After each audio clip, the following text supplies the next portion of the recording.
என்ன ஆண்டாளு, துணி காய போடுறியா? போடு போடு.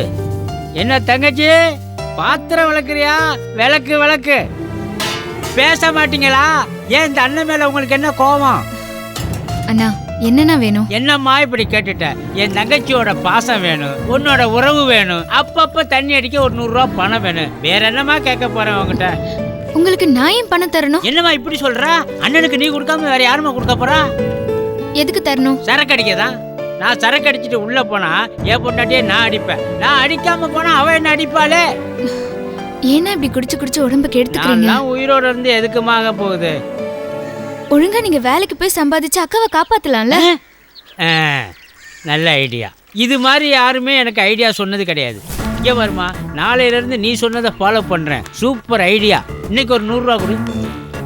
பிரியா, என்கிட்ட எதுன்னு அவ்வளோ பணம்? பிரியா, வேலை முடிஞ்சதுல உள்ள போ. ஹலோ ஜென்டில்மேன், ஒரு 100 ரூபா இருந்தால் கொடுங்க. என்கிட்ட காசுலாம் இல்லை. பிரியா நீ உள்ள வா. Why not? எதுக்காக தங்கச்சி மேலே கோவப்படுறீங்க? நோ, ஏன் கோவப்படுறீங்க? இப்போ நான் என்ன கேட்டுட்டேன்?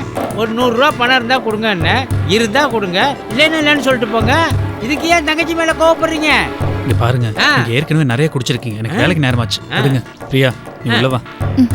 போ உள்ள போ, உள்ள போ. எங்க நீங்க குடிப்பீங்களா? இது இப்ப ரொம்ப முக்கியமா? இந்த பார் பிரியா, அவர் இப்படி ரொம்ப குடிச்சிருக்கும் போதெல்லாம் அவர்கிட்ட நின்று பேசாத. ஏங்க குடிச்சாலும் அவர் ரொம்ப நல்லவருங்க. தப்பா ஒரு வார்த்தை கூட பேச மாட்டாரு. இருந்தாலும் உனக்கு ரொம்ப தான் தைரியம் பிரியா. சரி இந்த நான் கிளம்புறேன். எங்க தீபாவளிக்கு அம்மா வீட்டுக்கு போன மறந்துட்டீங்களா? இல்லை அதெல்லாம் மறக்கல. எனக்கு இந்த வருஷம் தீபாவளிக்கு போனஸ் இல்லை. அதான் என்ன பண்ணுறதுன்னு தெரியல. வெறுங்கை விசிட் எப்படி விசேஷத்துக்கு போக முடியும்? எங்க நம்ம வீட்டுக்கு தானே போகிறோம், யாரும் ஒன்றும் நினைக்க மாட்டாங்க. சரி நான் சாப்பிட்டேன். உனக்கு டிஃபன் வாங்கி வந்திருக்கேன், சாப்பிட்ரு. எனக்கு டைம் ஆச்சு, நான் கிளம்புறேன். எங்க ஈவினிங் சீக்கிரம் வந்துருங்க. சரி.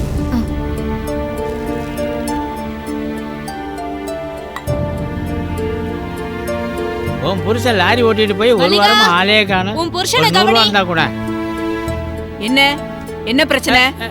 அவகிட்ட என்னையா கேக்குற? ஒரு 100 ரூபா கை மாத்தி கேட்டேன். அதையே அவகிட்ட போய் கேக்குற? ஏற்கனவே குடிச்சிருக்க, அது பத்தாதையா உனக்கு?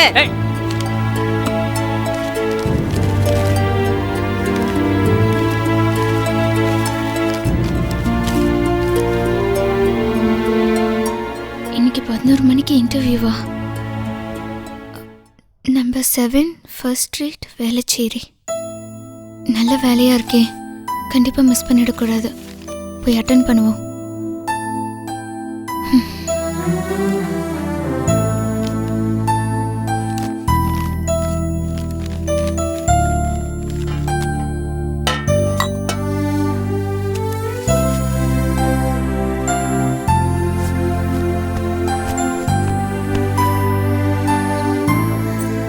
அங்கரையில் காணா அங்குருவித்தானா தவிக்குது. இன்னொரு கட்டிங் போட்டால் தேவலாம். இவன் நாடானா கோயிலுக்கு போகிறேன்ட்டு போயிட்டா. கோயிலுக்கு போயிட்டு என்ன வாழைப்பழமும் தேங்காய் முடியும் எடுத்துகிட்டு வருவா. வாம்மா, என்ன காலையிலே புத்தகத்தை எடுத்துக்கிட்டு கிளம்பிட்டா பள்ளிக்கூடத்துக்கா? இல்லை, நான் இன்டர்வியூக்கு போயிட்டு இருக்கேன். இன்டர்வியூக்கு போறியா? All the best. போயிட்டு வாமா. ஆண்டவா, இந்த பொண்ணுக்கு நல்லபடியாக வேலை கிடைச்சி கை நிறையா சம்பளம் வாங்கி அப்பப்போ இந்த அண்ணனுக்கு 100-200 கொடுத்துக்கிட்டே இருக்கணும். போயிட்டு வாமா, போயிட்டு வா, நல்லபடியாக போயிட்டு வா.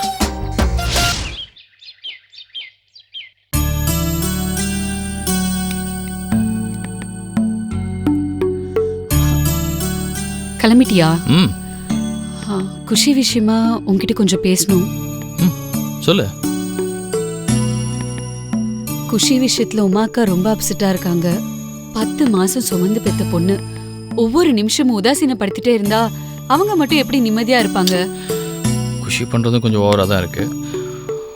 உமா நீ ட்ரெஸ் எடுத்து கொடுத்தா அதை போட்டுக்க மாட்டேங்கிறா, அவங்கள்ட்ட தலை வர மாட்டேங்கிறா, ஏன் கூட உட்காந்து ஹோம்ஒர்க் கூட பண்ண மாட்டேங்கிறா, ஸ்கூல் பேரண்ட் டீச்சர் மீட்டிங்க்கு அவங்க வரவே கூடாதுங்கிறா.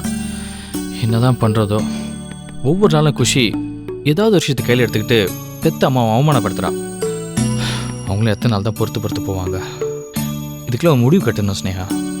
குஷியும் உமா அக்காவும் சேரணுங்கிறதுக்காக தனி கொடுத்தனும் போலான்னு கூட நீ சொல்லிட்ட. ஆனா அவதான் மனசே மாற மாட்டேங்கிறாளே. என்ன பண்றது? அவதான் உனக்கே கண்டிஷன் போடுறாளே. அதுக்கு நீ என்ன பண்ண போற? நான் என்ன பண்ண முடியும்? இந்த விஷயத்துல உன் முடிவை சொல்லு. இதுல முடிவெடுக்கிறதுக்கு என்ன இருக்கு? குஷி அவங்க அம்மா கூட சேரணும்னா நான் எங்க அப்பா கூட சேரணும்னு கண்டிஷன் போடுறா. அது எப்படி நடக்கும்?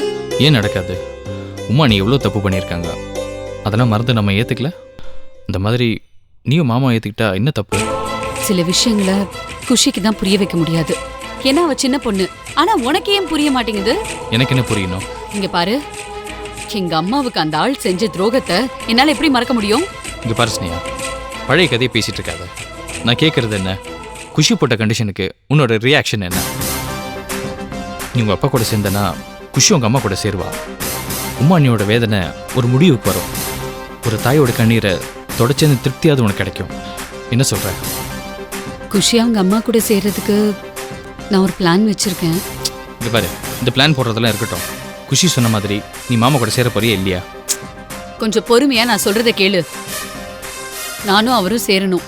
அதை பார்த்து குஷி அவங்க அம்மா கூட சேரணும். அதுக்காக என்கிட்ட ஒரு பிளான் இருக்கு. என்ன பிளானு? நானும் அவரும் ஒன்று சேர்ந்த மாதிரி நடிச்சா எப்படி இருக்கும்? நடிக்கிறதுனா தெளிவாக சொல்லு. அவரும் நானும் ஒன்று சேர்ந்துட்டோங்கிற மாதிரி குஷி முன்னாடி நாடகம் ஆடணும்னு வையேன். அதை அவன் நம்பிட்டான்னா அதுக்கப்புறம் அவங்க அம்மா கூட சேர்ந்துருவாள்ல. எப்படி என் பிளான்? என்ன இதுக்கும் மாமா தான் சம்மதிக்கணும். உனக்கு மனசாட்சியே கிடையாதா? பல வருஷமா உன்னை பிரிஞ்சிருக்க ஏக்கத்தில் இருக்காரு. இன்னைக்காவது ஒரு நாள் வந்து அப்பா நீ வாய் நிறைய கூப்பிட மாட்டேன் தவா இருந்துட்டு இருக்காரு. அவர்கிட்ட போய் அன்பா இருக்க மாதிரி நடிக்க சொல்ற. ஏன் இதுல என்ன தப்பு இருக்கு? என்ன தப்பா? தெரிஞ்சுதான் பேசிட்டு இருக்கியா நீ? பல நாள் பட்டினி கிடக்குறன்னு விருந்து கொடுக்குறேன் வீட்டுக்கு கூட்டு வந்து நீ விருந்து வைப்ப. ஆனா இதெல்லாம் நாடகம், நீ சாப்பிடக்கூடாதுன்னு சொன்னா உனக்கு எப்படி இருக்கும்? அந்த மாதிரி இருக்கு நீ சொல்றது. உன் மாமாவை பத்தி மட்டும்தான் நீ யோசிக்கிற. என்ன பத்தியும் கொஞ்சம் யோசிச்சு பாரு. உண்மையிலேயே நடிப்புக்காக கூட என்னால அவர்கிட்ட சிரிச்சு பேச முடியாது. ஆனா குஷிக்காக இந்த நாடகத்தை நடத்தணும்னு நான் நினைக்கிறேன். என்ன இதுக்கு அவர் சம்மதிப்பாரான்னு தான் தெரியல. எப்படி சம்மதிப்பாரு? நீ அவர்கிட்ட போய் கேட்கறதே அவரால் தாங்கிக்க முடியாது. அவருக்கு சம்மதமே இல்லாத குழந்தைய அவங்க அம்மா கிட்ட சேர்த்து வைக்கிறதுக்காக அவர் ஏன் தான் பெத்த பொண்ணுகிட்ட நாடகம் ஆடணும்? எனக்கு தெரிஞ்சு இதை பற்றி அவருக்கு தெரிஞ்சதுனாவே கஷ்டப்படுவார். இங்கே பாரு, தேவையில்லாம இதெல்லாம் பண்ணிட்டு இருக்காத. எனக்கு இந்த வீட்டில் எல்லாரும் சந்தோஷமா இருக்கணும். அதுக்காக நான் என்ன வேணாலும் பண்ணுவேன். நீ பண்ணலாம், அவர் ஏன் பண்ணணும்? கேட்டு பாப்போம். அவர் சம்மதிச்சா குஷி முன்னாடி நாங்க 2 பேரும் போய் நிக்கிறோம். அதை பார்த்து குஷி கண்டிப்பா மனசு மாறுபா. அவர் சம்மதிக்கலன்னா இந்த பிளானை தூக்கி போட்டு வேற ஏதாவது யோசிக்க வேண்டியதுதான். இப்போ சொன்னல, இதை பண்ணு.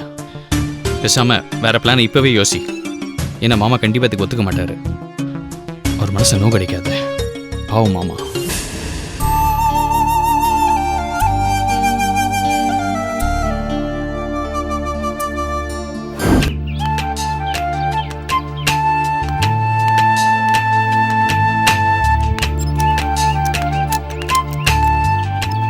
சஞ்சய் அண்ணா, இந்த கவுன்சிலர் கதிரேசன் கார் ரெடி ஆயிடுச்சா? அண்ணா பெட்ரோல் காரில் தெரியாமல் டீசல் போட்டிருக்காங்கண்ணே. இன்ஜின் ஃபுல்லாக ஜாம் ஆயிடுச்சு. வேலை நிறையா இருக்குண்ணே. பெட்ரோலை விட டீசல் விலை கம்மியாக இருக்குன்னு எவனாவது சொல்லியிருப்பான். முட்டா பையன் அதை போட்டு ஓட்டியிருப்பான், அதனால் அப்படி ஆயிருக்கும். இது பரவாயில்ல. இந்த வண்டி வாங்கின புதுசில் கிளர்ச்சி பிடிச்சி தான் கீர் மாற்றணும்னு சொன்னதுக்கு பிடிச்சிருந்தா ஏன் மாற்றணும்னு கேட்டான். ஊரடிச்சு உலையில போட்டு சம்பாதிக்க மட்டும்தான் தெரியும், வேற எதுவும் தெரியாது. முட்டா பையன். இந்த கேபிளை மாத்திடுறா. சரிங்கண்ணே.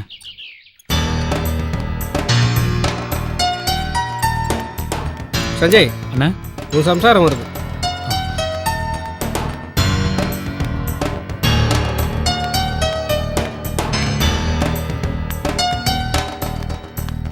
என்னாச்சு? சஞ்சய், மார்னிங் டிஃபன் வாங்கிட்டு வந்தீங்கல்ல, அந்த பேப்பர்ல வாக்கிங் இன்டர்வியூன்னு ஒரு அட்வர்டைஸ்மெண்ட் பார்த்தேன். இன்னைக்கு 11 மணிக்கு இன்டர்வியூவா? 11 மணிக்கா? மணி இப்போ என்னாச்சு? ஆல்ரெடி லேட் ஆயிடுச்சுங்க. வேளச்சேரி வரைக்கும் போகணும். பஸ்ஸில் போனால் லேட் ஆகிடும். ஷேர் ஆட்டோனா கேட்கவே வேண்டாம். ஈவினிங் தான் போவேன். கால் டாக்ஸியில் போகிறதுக்கு என்கிட்ட காசு இல்லை. இப்போ என்ன பண்ணுறது?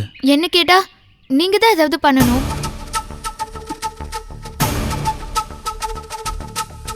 சஞ்சய், ரவி அண்ணன் கேட்டதா பைக் இருக்குல்ல, கொஞ்சம் கேட்டு வாங்கிட்டு வாங்களேன். இல்லை, அண்ணன்கிட்ட எப்படி போய் கேட்குறது? உங்களுக்கு கேட்க சங்கடமாக இருந்தால் நான் போய் கேட்கட்டா? இல்லை இல்லை, நீ இங்கேயே இரு, நானே போய் கேட்டு வரேன்.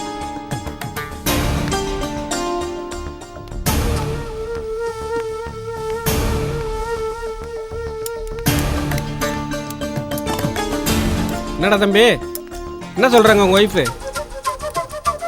அண்ணே, அவளும் வேலைக்கு போகிறதா முடிவு பண்ணியிருக்கா. நான் கொடுக்குற சம்பளம் பத்தலைன்னு குத்தி காட்டுறாங்களாக்கும். ஐயோ அப்படி இல்லைண்ணே, அவள் நிறைய படிச்சிருக்கா. வீட்டில் சும்மாவே இருக்கிறதுக்கு ரொம்ப கஷ்டமாக இருக்கு.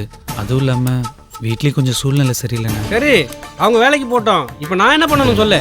வேலைச்சேரியில் 11 மணிக்கு இன்டர்வியூண்ணே. பஸ்ஸில் போனால் லேட் ஆகிடும். அதான் நீங்கள் கொஞ்சம் பைக் கொடுத்தீங்கன்னா ட்ராப் பண்ணிவிடுவேன். அவ்வளோதானே, எடுத்துக்க. வேலைச்சேரியில் என்ன கம்பெனி? ஏதோ சாஃப்ட்வேர் கம்பெனின்னு சொன்னானே. சாஃப்ட்வேர் கம்பெனியா? ஏண்ணே? இல்லை, சாஃப்ட்வேர் கம்பெனி வேலையெல்லாம் உன் பொண்டாட்டிக்கு ஒத்து வருமா? எனக்கு அதை பற்றிலாம் ஒன்றும் தெரியாதுண்ணே. சரி சரி, பேசிகிட்டு இருக்க வேணாம், டைம் ஆகிடும். இந்தா மேலே சாவி இருக்கு பாரு, எடுத்துகிட்டு போ.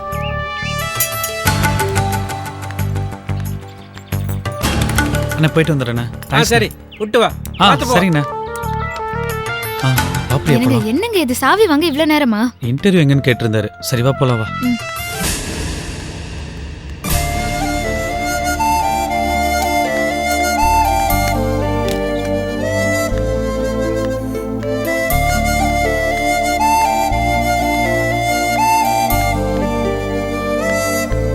உட்கார்.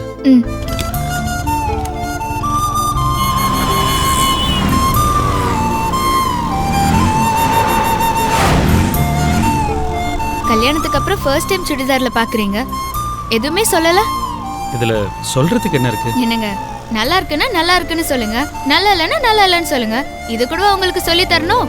அது உனக்கு புடவை கட்டினா ஒரு அழகு, சுடிதார்ல வேற மாதிரி அழகு. ஆனா உனக்கு ரெண்டுமே நல்லா தான் இருக்கு. உண்மையாவா? ஏய், இதுக்கு எதுக்கு நான் போய் சொல்ல போறேன்? முன்னாடிலாம் நான் நிறைய மாடர்ன் ட்ரெஸ் போடுவேன். கல்யாணத்துக்கு அப்புறம் அதெல்லாம் போடுறதே இல்லை. உனக்கு மாடர்ன் ட்ரெஸ் விருப்பம்னா நீ போட்டுக்கோ, நான் ஒன்றும் சொல்ல போறதில்ல. நான் ஒன்றும் உங்களுக்கு பயந்தெல்லாம் போடாம இல்லை. மாடர்ன் ட்ரெஸ் இதுக்கு கல்யாணத்துக்கு அப்புறம் வேண்டான்னு விட்டுட்டேன். ஏன்? சும்மாதான். நான் ரவி என்னங்கிட்ட நீ சாஃப்ட்வேர் கம்பெனிக்கு இன்டர்வியூ போகிறதா சொன்னேன். அவர் சாஃப்ட்வேர் கம்பெனிக்கான ஒரு மாதிரி கேட்டார். ஏன் அப்படி கேட்குறாரு? அவர் கேட்ட கேள்விக்கு நீங்க அவர்கிட்ட தான் பதில் கேட்கணும், என்கிட்ட வந்து கேட்குறீங்க. ஆமாம், இந்த சாஃப்ட்வேர் கம்பெனினா என்ன? நீங்க காரை ரெடி பண்ணி ஓட்ட வைக்கிறீங்கல்ல, அது ஹார்ட்வேர். அதே மாதிரி நாங்க கம்ப்யூட்டர்ல ப்ரோக்ராமா செய்வோம், அது சாஃப்ட்வேர். இப்போ ஏதோ கொஞ்சம் புரிஞ்ச மாதிரி இருக்கு. ரொம்ப நாளா உங்களை பல்புன்னு தான் நினைச்சேன், ஆனா இப்பதான் தெரியுது நீங்க ஒரு டியூப் லைட்னு. ஏய், என்ன கிண்டல் பண்றியா? ஃபர்ஸ்ட் நீங்க ரோட்டை பார்த்து வண்டி ஓட்டுங்க, டைம் ஆகுது. ஒருவேளை இந்த வேலை கிடைச்சிருச்சுன்னா நீ டெய்லி இவ்வளவு தூரம் வந்துட்டு போக முடியுமா? முதல்ல வேலை கிடைக்கட்டோங்க, அதுக்கப்புறம் பாத்துக்கலாம்.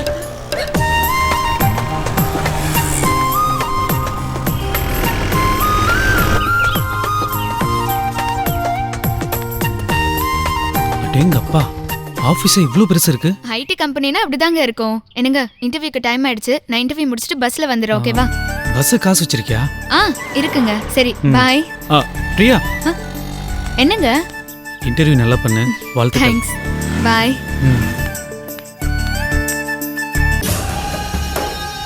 என்னக்கா இன்னும் காணோம்? அவசரப்படாத. ஆமா, அவ பேர் என்ன சொன்ன? கோமதி. கரெக்டா பண்ணிடுவாள்ல? டேய், முதல்ல ஆள் வரட்டும், பண்ணுவாளா இல்லையான்னு அப்புறமா முடிவு பண்ணிக்கலாம். சரிக்கா, இந்த விஷயத்துல மத்தவங்கள நம்புறதை விட நாமளே நேரடியா களத்துல இறங்கினா என்ன தப்பு? டேய், கருணாகரனுக்கு என்ன நடந்தாலும் முதல்ல பழி நம்ம மேலதான் வரும். இதுல நாம நேரடியா இறங்கணும்னா கழுத்துக்கு தூக்கு கயிறு கன்ஃபார்ம்.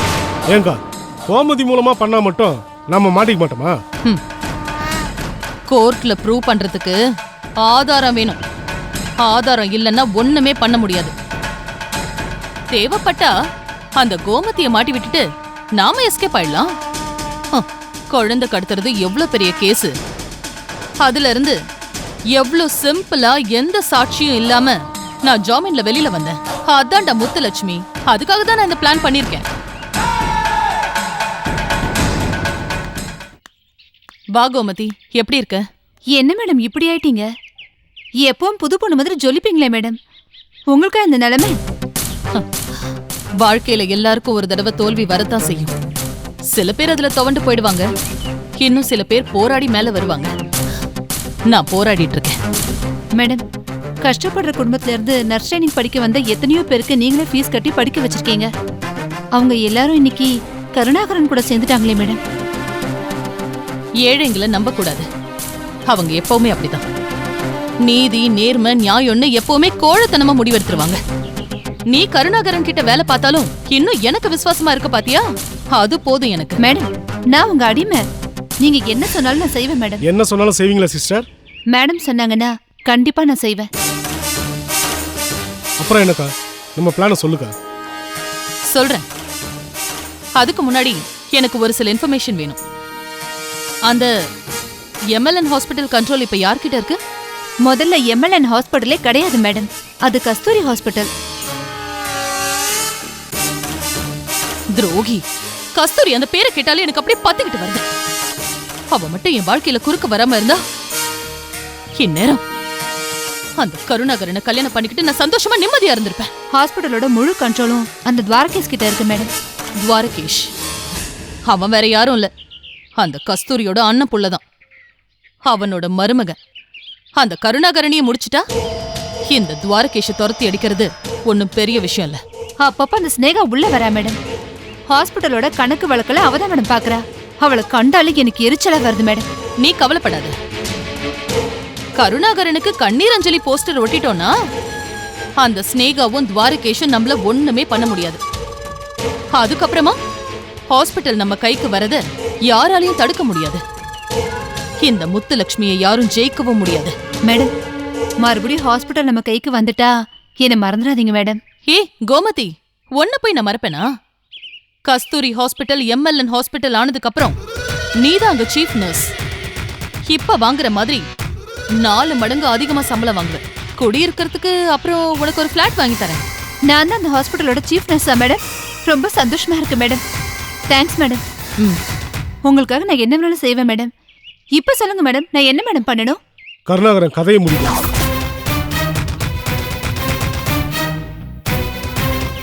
கருணாகரன் கதையை முடிக்கும். யாருக்கும் இந்த விஷயம் என்னைக்குமே தெரியவே கூடாது. செஞ்சு முடிச்சிட்டு நீ தலைமறைவாயிடு. ஹாஸ்பிட்டல் என் கைக்கு வந்ததுக்கு அப்புறம் நான் உனக்கு தகவல் அனுப்புறேன். அதுக்கப்புறம் நீ வந்தா போதும்.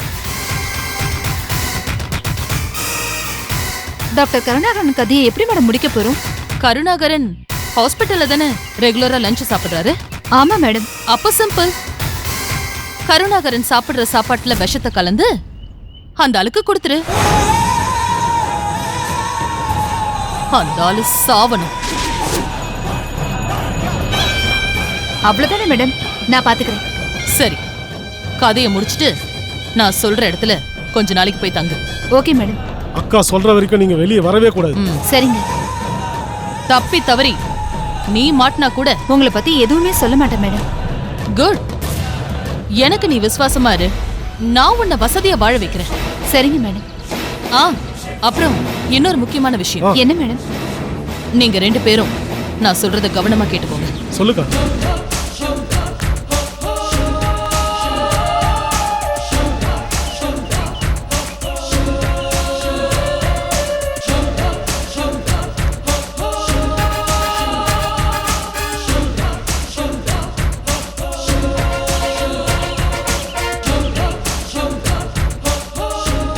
அந்த நேரம் பார்த்து நாம அடிக்கணும்.